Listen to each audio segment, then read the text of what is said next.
Bon, maintenant on va faire le provisoire très rapidement. Bây giờ chúng ta sẽ làm răng tạm. Dans la technique la plus simple. Thầy sẽ giới thiệu cái kỹ thuật đơn giản nhất. Ça va la caméra? Oui.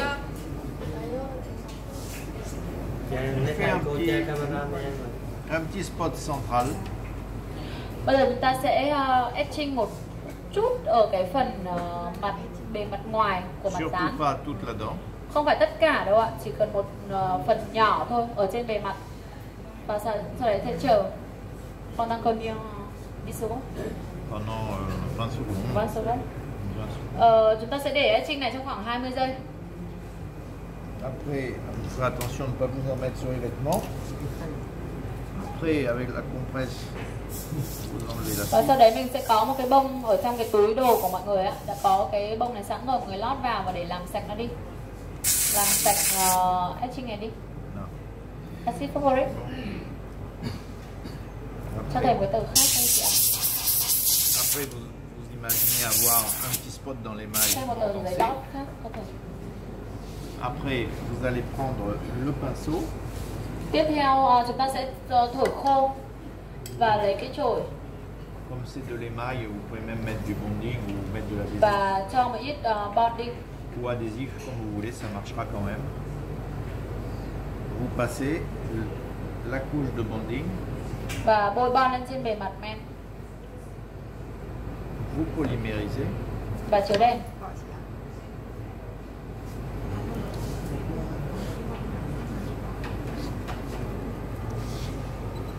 Cái đèn khác, cái đèn này hết. Đưa tờ bài thôi.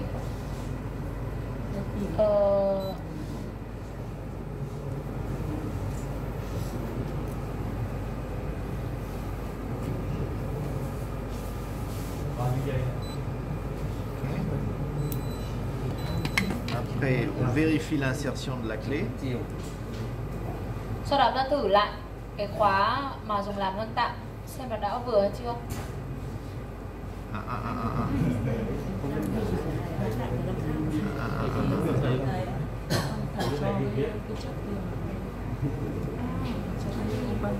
Maybe good. Maybe if you put a lot of composite here, maybe you must cut a little the papilla. Nếu trong trường hợp mà chúng ta cho cái phần opandam nó hơi nhiều quá ở phía mặt trong ạ, thì chúng ta có thể phải cắt bớt một phần cái silicone ở cái khóa làm răng tạm đi, ở phía mặt trong đi. And you control.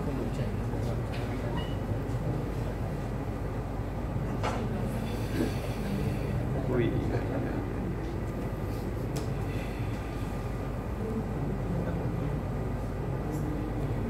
Good. Okay.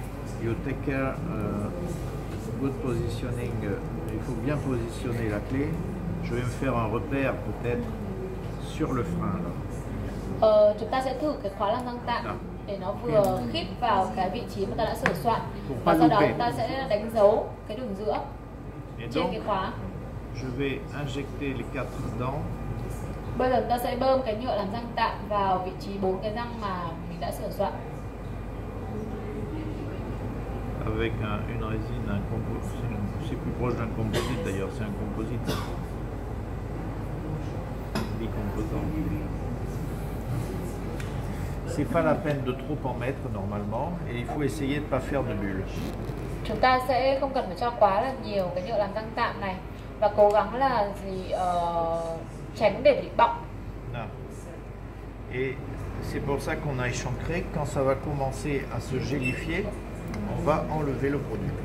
Khi mà cái nhựa làm răng tạm này bắt đầu nó se lại thì mọi người sẽ bắt đầu lấy một cái que hàn hoặc là cái thắng châm ấy để gẩy nó ra qua các cái phần kẽ mà mình đã tạo ở phía mặt trên của cái khóa. Ah ouais, on attend. Donc c'est 100% auto. Vì đây là loại tự hóa trùng hợp, nhưng không cần phải chiếu đèn gì cả.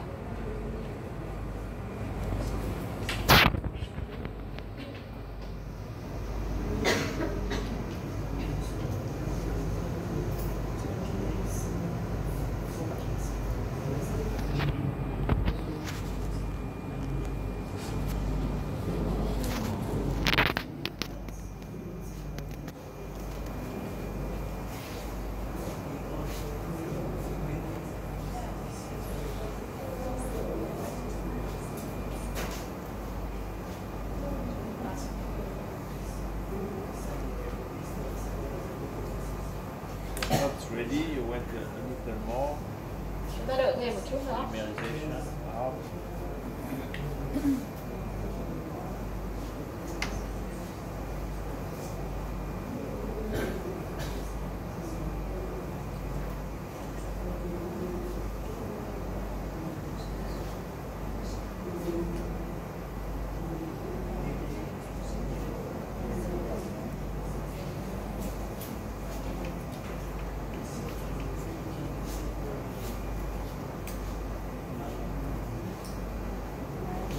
Ensuite, si normalement c'est un produit qui ne fait pas trop de pellicule grasse, c'est-à-dire de zone inhibée par l'oxygène. S'il y en a beaucoup, bon, s'il y en a un peu, vous prenez de l'alcool sur la compresse, vous passez un peu d'alcool. Nếu mà trong trường hợp mà chúng ta thấy nó hơi bị nhiều và lấy bỏ nó đi á, thì chúng ta có thể lấy một cái bông thấm cồn và sau đó chúng ta pass, chúng ta lấy quét lên trên cái bề mặt ấy, để lấy bỏ cái phần nó đi. Donc vous enlevez les excès qui sont passés là-dedans. Chúng ta cũng lấy bỏ những cái phần thừa ở phía xung quanh. À la fraise, évidemment, vous pouvez affiner les bords. Có thể dùng làm bằng tay hoặc là bằng Par cơ quan cũng được. rapport au parodon. Để mà nó tránh bị ảnh hưởng, mà nói chung là chúng ta làm cách nhẹ nhàng thôi để nó đỡ ảnh hưởng đến cái phần nha Vous chu voyez, xung là, quanh. là, le produit n'était pas bien mélangé, il y a un bord qui n'est pas bien. Mais bon, c'est parce que la seringue a démarré, c'était pas... Mọi người lưu ý là khi mà chúng ta bắt đầu mới bơm cái nhựa này thì có thể nó hay bị bọng cái phần đầu Quelle est á. la teinte A2? Thế nên là khi mà Ça, c'est coloré A2. Je préfère choisir toujours un A1 ou un B1. Il vaut mieux faire les provisoires trop clairs que trop jaunes, c'est pas joli. Ở đây mình dùng cái màu A2 là cái màu nó không có đẹp lắm, nên thầy thì thường thích là phải sử dụng màu A1 hoặc là B1. Vì nếu như mình làm cái răng tạm mà nó quá vàng ấy thì bệnh nhân thì nó không có thích. Voilà. Nên là thầy sẽ thường muốn làm cho nó cái màu nó sáng hơn. Vous allez enlever ce qu'on avait mis entre les dents aussi. Chúng ta sẽ lấy bỏ hết tất cả những cái phần mà chúng ta cũng cái phần giữa hai cái kẽ răng nữa mà lúc đó mình đã làm đó. Khi mà trước khi mình lấy dấu. Et vous finissez un petit peu les bords, voilà, et le provisoire il reste comme ça. Và như vậy là chúng ta đã hoàn thiện luôn cái phần Pas răng tạm. évidemment un provisoire aussi joli que ce que je vous ai montré hier. Cái kỹ thuật làm răng tạm này thì không phải giống như kỹ thuật mà ông thầy đã chỉ cho mọi Là người trong hội thảo. j'ai enlevé ce qu'on avait mis entre les dents aussi, hein.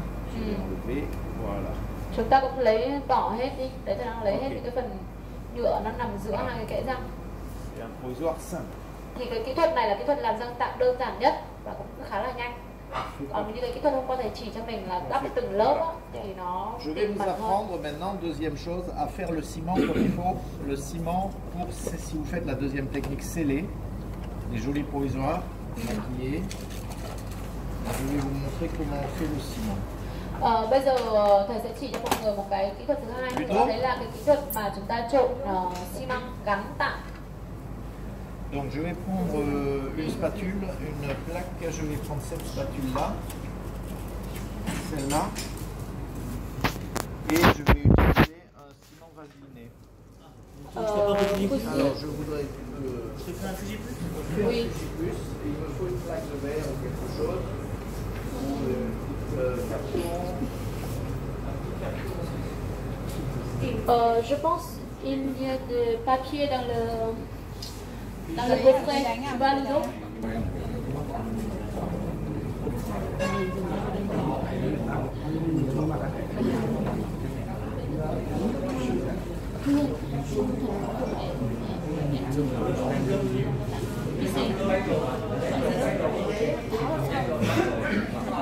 Được sao?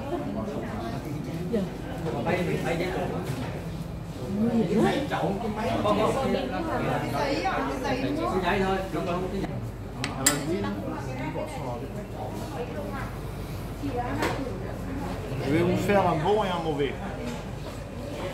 Thầy sẽ làm cho mọi người hai cái ví dụ. Một cái ví dụ là cái chất trộn tốt, còn một cái là một cái trộn không tốt.